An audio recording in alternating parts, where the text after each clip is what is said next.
नमो अरिहंताणम, नमो सिद्धाणम, नमो आयर्याणम, नमो उवज्झायाणम, नमो लोई सव्वसाहुनम। आज हम पहले संधि प्रकरण देख लेते हैं।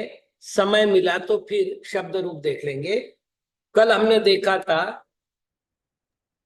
प्रांग षष्ठः, इसके जो रूप बने थे वो हमने दो रूप बनाए थे। एक प्रांग षष्ठः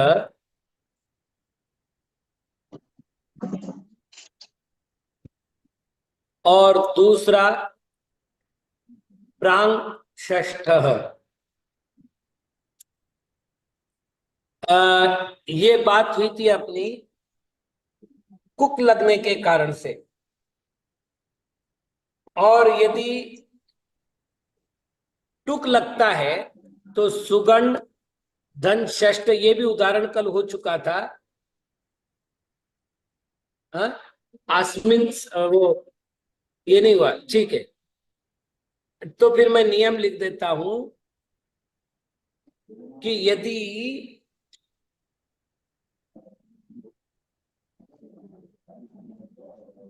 न हो और नकार के आगे श श स हो तो टुक का आगम होता है। तो यहां पर सुगण धन षष्ठ है तो टुक का आगम होगा, टुक में से ट बचेगा, इसलिए जो है सुगण धन ट धन षष्ठ।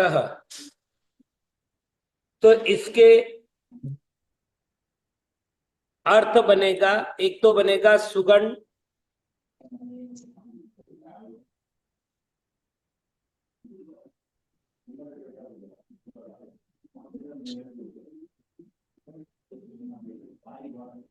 और चूंकि ये आगम जो है वो विकल्प से है, इसलिए विकल्पा भाव में केवल संधि होकर के सुगण षष्ठ बनेगा।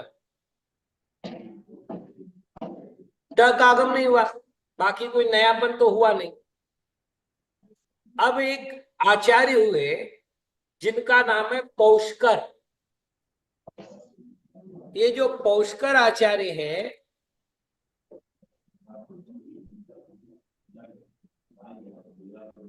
इन्होंने एक मत दिया है कि क के स्थान पर ख करो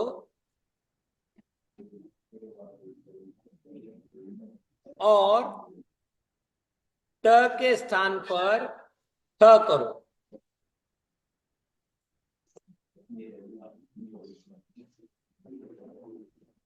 मतलब दो दो रूप तो अपने बने थे। ये कह रहे क के स्थान पर ख करो कुक में और ट के स्थान पर ठ करो टुक में। मतलब कुक की जगह वो हो गया कुक और टुक की जगह वो हो गया ठुक, है ना। तो और कुछ नहीं करना है, अपन इन्हीं उदाहरणों को सामने ले लेते हैं।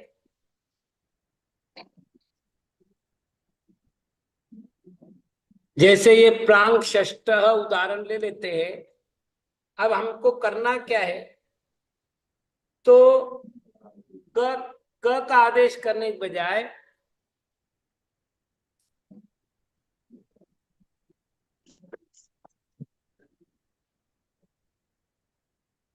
ठीक, अब इसको मिला दो।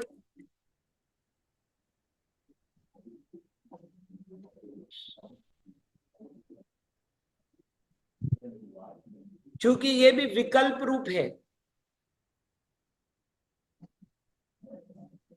इसलिए विकल्पा भाव में ये कि यही बनेगा।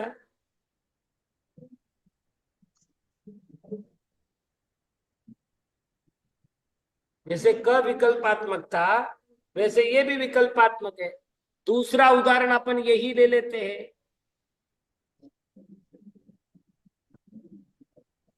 तो ट के स्थान पर हमको क्या करना है? ठ।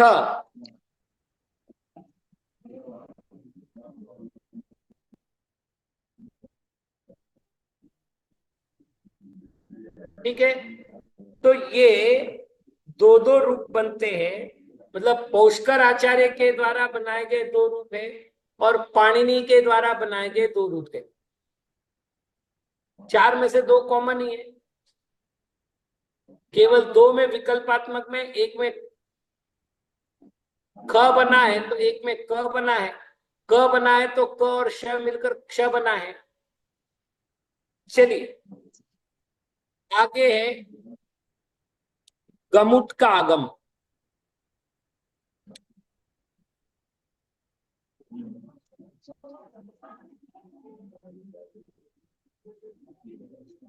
इसमें नियम है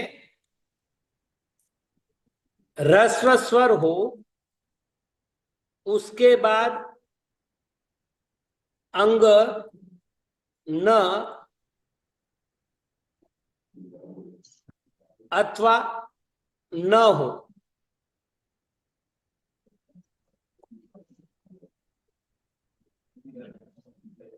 ठीक, और उसके बाद स्वर हो।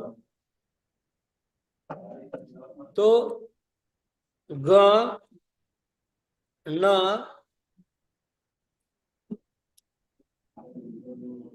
न का द्वित्व होता है।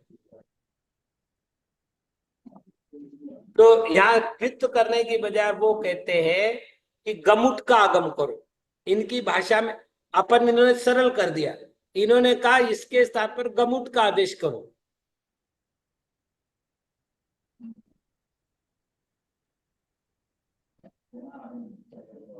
गमुट का आगम करो। अब ये गमुट जो होगा ये क्या होगा? गम, नम और नम आदेश होगा। तो इतना लंबा करने के बजाय अपन ने एक छोटा सा सूत्र बना लिया। अब जैसे अपन उदाहरण ले लेते हैं, प्रत्यंग धन आत्मा।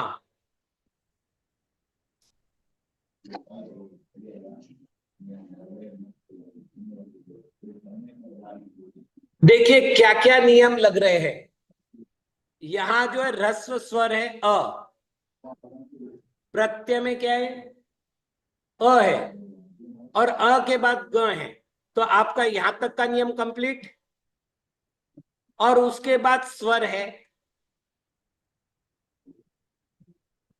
तो ये भी नियम पूरा हो गया। तो ये कह रहे हैं कि ऐसा होने पर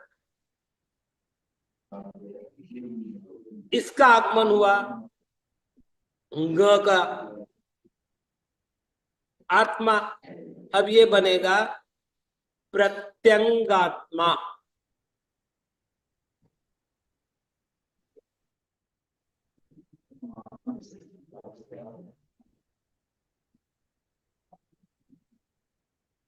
ठीक, सुगण धन ईश। यहां देखो ग में रस्व स्वर है, न आ गया तो पहला नियम पूरा हो गया। आगे ईश में ई स्वर है, दीर्घ रस्व की बात नहीं, आगे स्वर है। तो क्या होगा? सुगण धन न धन ईश।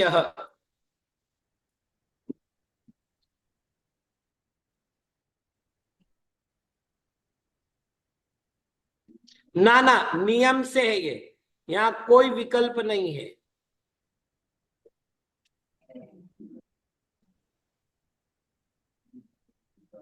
एक उदाहरण और देख लेते नकार का।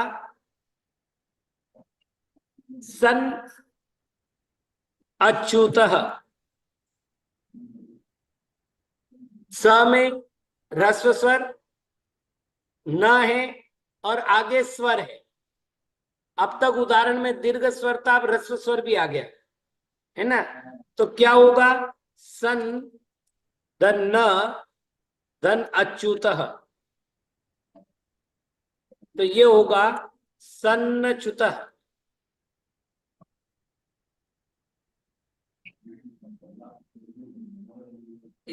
जिनको इष्टोपदेश याद हो,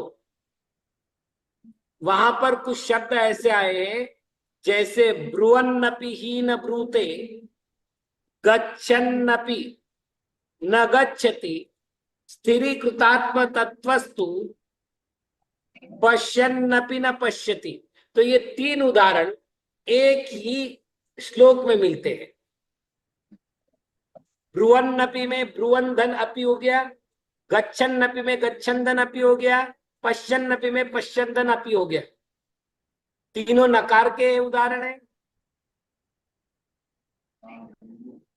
यहाँ कहाँ है उदाहरण? ये तो मैं बता रहा हूं कि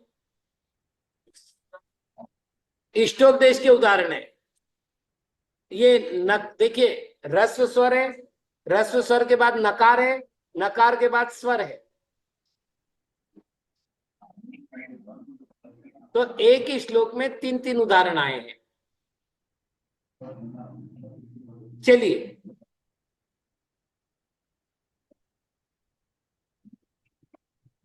नहीं।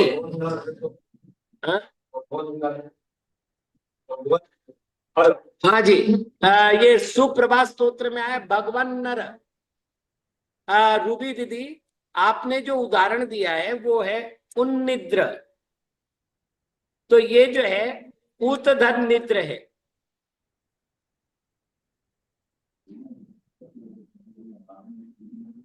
त्र का न हुआ है, न है ही नहीं। और आगे निद्र शब्द है, इद्र शब्द नहीं है, मतलब स्वर नहीं है। नहीं, स्वर होता तो भी इधर त का द हो जाता। इधर न चाहिए और इधर स्वर चाहिए। हाँ, तो भगवन्नर हो गया ना, तो भगवन धन अर, भगवन्नर।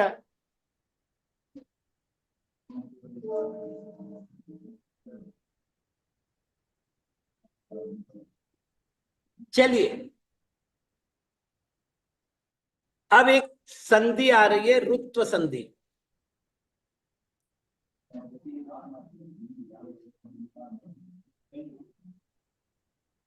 ये आप देख लीजिएगा।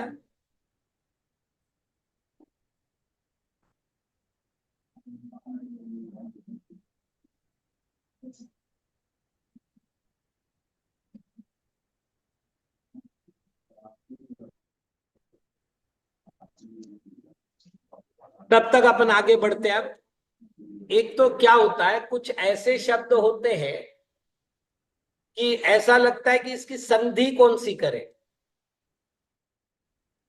तो कंफ्यूज ना हो इसलिए कुछ प्रकरण अपन साथ साथ देख लेते।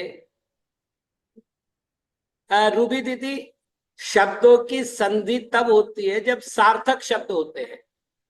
इत्र का कोई अर्थ होता नहीं और उन शब्द कुछ है नहीं। उत उपसर्ग है और निद्र शब्द है, और वास्तविक ये निद्र शब्द नहीं, निद्रा शब्द है। जिनकी निद्रा खुल चुकी है ऐसा, जिसकी निद्रा खुल चुकी है ऐसा पुरुष, उन निद्रा, तो पुल्लिंगी रूप बना है। चलिए, तो मैं कह रहा था कि कुछ संधि ऐसी लगती है, ऐसा लगता है कि विसर्ग संधि है। इसलिए बड़े सावधानी से कुछ संधियों के प्रकरण देखने पड़ते हैं। जैसे मैं आपको एक दो बातें बताऊं कि पाणिनि व्याकरण में एक सूत्र दिया है, स सजुषो रुहु, और एक सूत्र दिया है मतु वसो रुहु। क्योंकि अपन सूत्र से नहीं पढ़ रहे हैं इसलिए मैं इसका विस्तार नहीं कर रहा हूं सूत्र का। मैं इसका विशेष आपको समझा रहा हूं कि दो जगह पाणिनि व्याकरण में र करने का प्रकरण है, यानी रुत्व करने का प्रसंग है। अभी तक अपन देख रहे हैं कि जब भी आगम होता है तो कोई ना कोई मिलावट के साथ आता है। जैसे टुक बोला तो पूरा टुक नहीं जोड़ा अपन ने ट जोड़ा। कुक बोला तो अपन ने क जोड़ा। तो यहाँ पर रू का अर्थ हो गया केवल र, ऊ नहीं लेना है ना। तो ये जो संधि चल रही है, मतलब जो व्यंजन संधि के प्रकरण में, वो ये ना हो करके ये है, ऐसा महाभाष्यकार पतंजलि ने कहा है कि व्यंजन संधि के प्रकरण में मतु वसो रू लेना है। अब ये थोड़े से बारे में मैं आपको एक बात और बता दूं कि संधि में परस्पर भेद होता है। स्वर संधि अलग है, व्यंजन संधि अलग है, विसर्ग संधि अलग है, अन्यथा हम इसके नाम ही नहीं देते। नाम दिए का अर्थ है अंतर है, एक में स्वर के सामने स्वर, एक में व्यंजन के सामने स्वर है, इत्यादि कई सारी बातें। लेकिन कई बार ऐसा होता है कि हम परस्पर एक दूसरे में कार्य करते हैं। उदाहरण के लिए नमः धन अस्तु, प्रत्यक्ष में संधि कौन सी है? विसर्ग संधि है। लेकिन हमने क्या किया, ह्रस्व स्वर के बाद विसर्ग हो तो विसर्ग का उ होता है, ऐसा कहा। ठीक, अब बोले आप क्या करोगे? आप अ के आगे उ आने पर ओ होता है, ये कौन सी संधि हुई? गुण संधि हुई। गुण संधि किसका भेद है? स्वर संधि का भेद है। बात कौन सी चल रही है? विसर्ग संधि की चल रही है। ले हमने क्या किया, अब नमो अस्तु किया गुण संधि के प्रकरण से, और इतने पर भी नहीं रुके। अब ये कह रहे हैं कि ओ के आगे अ आने पर पूर्व रूप संधि के अनुसार अ का लोप होता है। तो हमने किया नमोस्तु, कौन सा नियम लगाया? पूर्व रूप संधि। और बोल क्या रहे हैं? विसर्ग संधि है। ठीक, ऐसे ही जब हम अन्य संधि की बात कर रहे हैं तो हम कह रहे हैं हरि ही दंशेते। ठीक, ये विसर्ग संधि के अनुसार स किया और ये हो गया शेते। और फिर चुत्व संधि की, स का श कर दिया, ये विसर्ग संधि है। मैं ये कह रहा हूं कि रुत्व संधि व्यंजन संधि में भी आएगी, रुत्व संधि विसर्ग संधि में भी आएगी। तो अंतर क्या है? तो हम पहला एक नियम बना रहे हैं कि एक संधि में दूसरे संधि के नियम लागू होते हैं। कैसे होते हैं उसके दो नमूने दे रहा हूं कि विसर्ग संधि में हमने स्वर संधि का प्रयोग किया, अब विसर्ग संधि में व्यंजन संधि का प्रयोग कैसे कर रहे हैं? तो हरीश शेते में हरीश शेते बनाया, कौन से नियम से? शुत्व संधि का नियम। पहली जो संधि लगती है उससे उसका नाम होता है, अन्यथा ये बना हरीश शेते। तो एक संधि में दूसरे संधि के नियम आ सकते कि नहीं आ सकते? आ सकते, प्रकरण वशात। तो अब ये प्रश्न है कि यदि ऐसा हो तो यहां पर क्या करना है, मतलब रुत्व संधि में क्या क्या करना है? तो रुत्व संधि का पहला नियम सम हो, और सम के बाद यदि स परे हो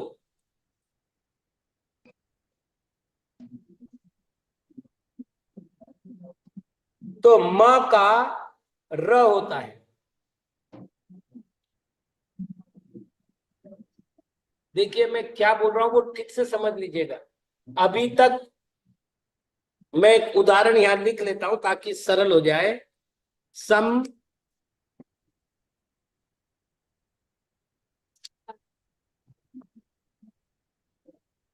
स्कर्ता,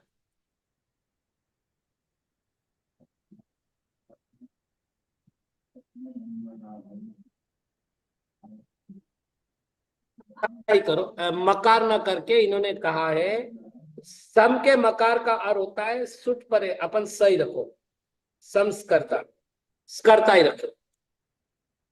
अब थोड़ा सा ध्यान रखना है, मकार के बाद डॉक्टर साहब, मकार के बाद व्यंजन आने पर मकार का क्या होना चाहिए?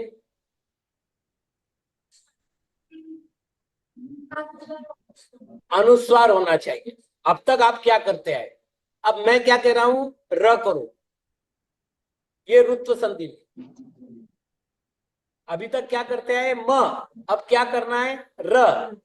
तो र करने के कारण से अब अपन यहां कर लेते इसको, थोड़ा सा ध्यान दीजिएगा, सर, कर्ता, लंबी प्रक्रिया है, थोड़ा सा अपन ध्यान चाहेंगे। अब ये कह रहे हैं कि नियमानुसार र के अवसान संज्ञा होगी, और र के अवसान संज्ञा होने से र बराबर विसर्ग बनना चाहिए, लेकिन यह विसर्ग नहीं बनेगा। ये कह रहे हैं कि सम और पुम हो, सम और पुम हो तो रकार का नियम से सकार होता है।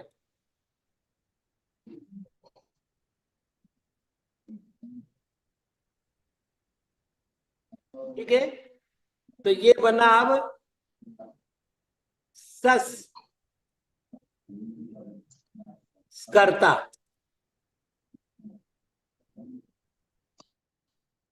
अब ये कह रहे हैं कि यदि रू का प्रकरण हो,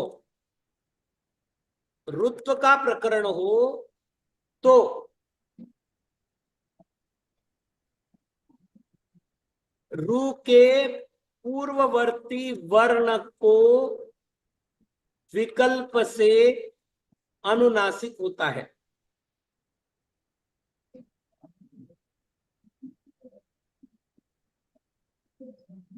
और अनुनासिक के अभाव में अनुस्वार होता है।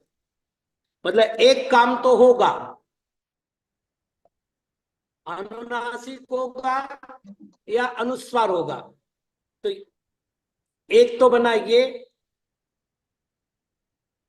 और दूसरा बना ये। अभी एक एक काम तो करो, हटा क्यों, ना, हम ये कह रहे रुत्व का प्रकरण हो तो रुत्व का पूर्ववर्ती वर्ण, रुत्व का हमने स किया, मान लो इस स्टेप से पहले भी करते तो चलेगा, यहां भी करते तो चलेगा। रुत्व का जो पूर्ववर्ती वर्ण है उसको एक जगह आपने किया अनुस्वार। एक मिनट, अपन इसको यहां कर लेते हैं।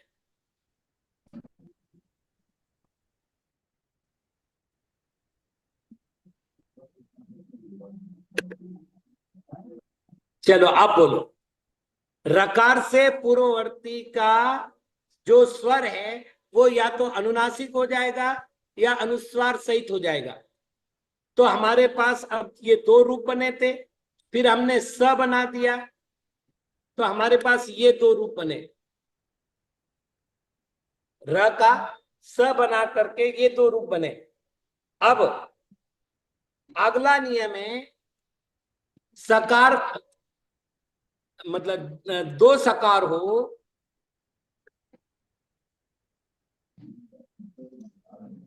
एक का विकल्प से लोप,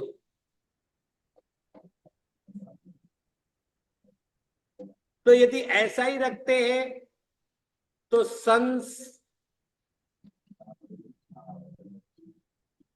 कर्ता, और नहीं रखते हैं तो संस्कर्ता।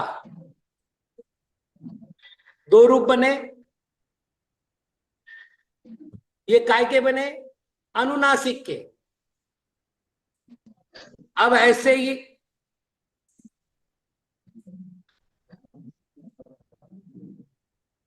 मैं बता रहा हूं, संस्कर्ता और संस्कर्ता, ये चार रूप बने।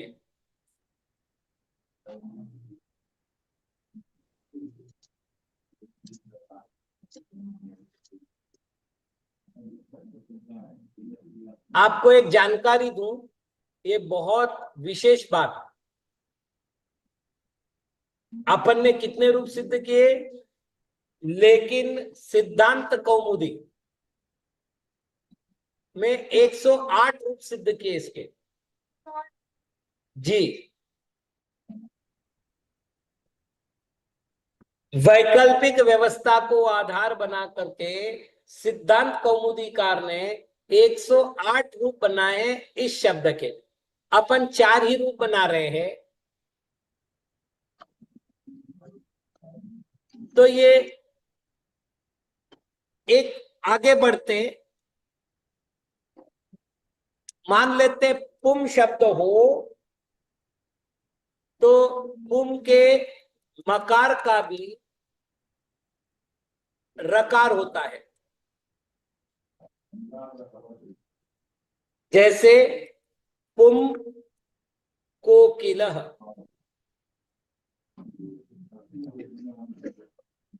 तो कर लो पुर कोकिलः। अब नियम बना लो कि यदि पुर है मतलब रकार है, रुत्व हुआ है, तो पूर्ववर्ती वर्ण का अनुस्वार होता है या अनुनासिक होता है। तो फिर यहां बनेगा पुर कोकिलः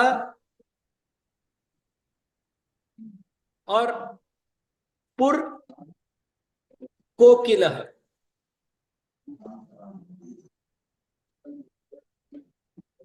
आगे र का स होता है, तो पुंस कोकिलः और पुंस कोकिलः। अब केवल मिला दो तो ये हो जाएगा पुंस कोकिलः और पुंस कोकिलः। देखिए बाकी बातों में तो बहुत ज्यादा प्रसंग नहीं आता, लेकिन ये जो स वाला अपन ने देखा है, इसके अपन खूब प्रयोग करते। संस्कृति, संस्कार, संस्कृत, इसके प्राय उदाहरण नहीं मिलते। तो वो एक बड़ा प्रयोग में आने वाला रूप है जिसके अपन इतनी बात कर रहे थे। तीसरा नियम है, ये दूसरा इसके पहले वाले की।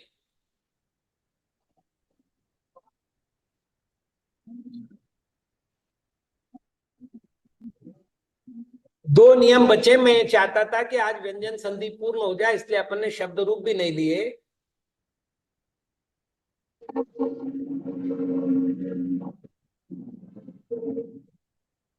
तीसरा नियम है कि पदांत में न हो, पदांत में न, उसके आगे छव प्रत्याहार हो, मतलब पहला और दूसरा वर्ण हो,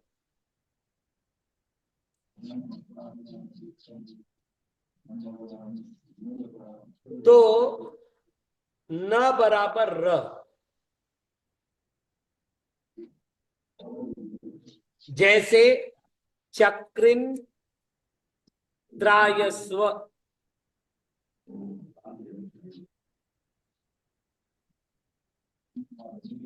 तो कर लो चक्रिर, न का क्या किया, र, और त्रायस्व कर दिया।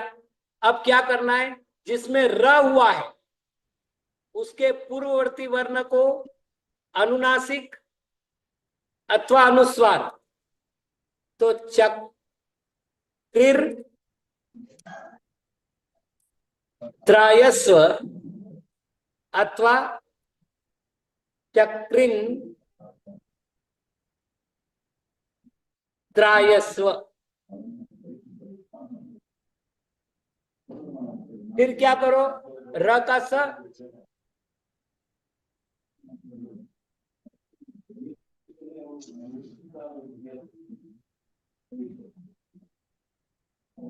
चक्रिस त्रायस्व और चक्रिंस त्रायस्व। अब इनको मिला दो,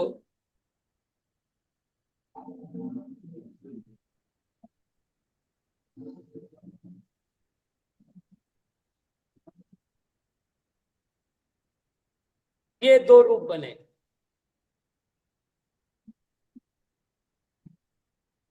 संस्कृत व्याकरण में एक शब्द आता है विप्सा। विप्सा का अर्थ होता है एक ही शब्द को दो बार प्रयोग करना।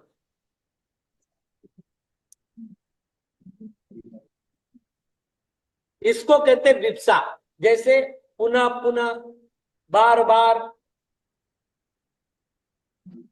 एक ही शब्द को दो बार प्रयोग कर रहे हैं। तो यदि एक ही शब्द दो बार बोला जा रहा है, एक ही शब्द की दो बार बोलने को आवृत्ति कहते हैं। एक ही शब्द की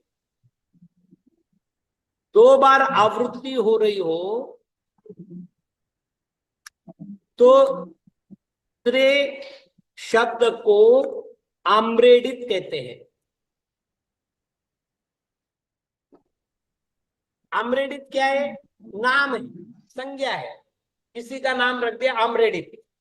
जैसे उदाहरण के लिए बता रहे हैं कान, धन कान, तो इसमें कान शब्द की पुनरावृत्ति हुई है। तो ये जो कान शब्द है इसकी आम्रेडित संज्ञा होगी।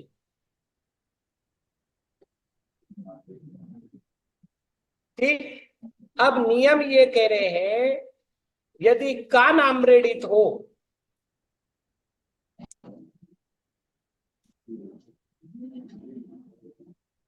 तो पूर्ववर्ती कान का, मतलब आम्रेडित संज्ञा के कारण, आम्रेडित संज्ञा हुए बिना पहले कान का रकार नहीं होगा, तो पूर्ववर्ती कान का नकार का रकार। बाकी प्रक्रिया वो कर लो आप, कार, कान,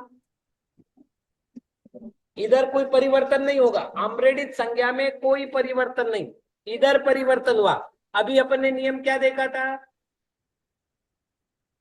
पहले र के दो रूप बनेंगे, एक अनुनासिक, दूसरा अनुस्वार। तो ये बनेगा कार और दूसरा बनेगा कार, और साथ में कान तो जो कि क्यों लिखना ही है।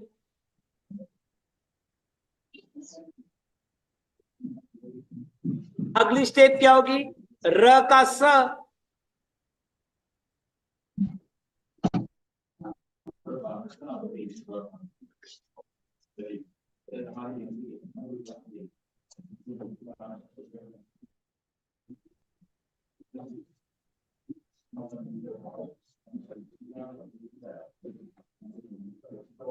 अगली स्टेप बनी र का स।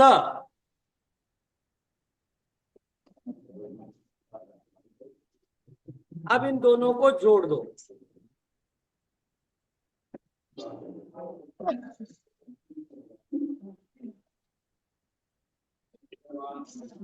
इस प्रकार से ये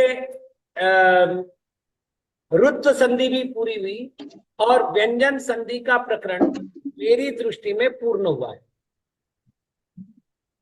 बाकी चर्चा समय मिलने पर करेंगे। यहाँ इतने पर ही विराम लेते। ओम नमः।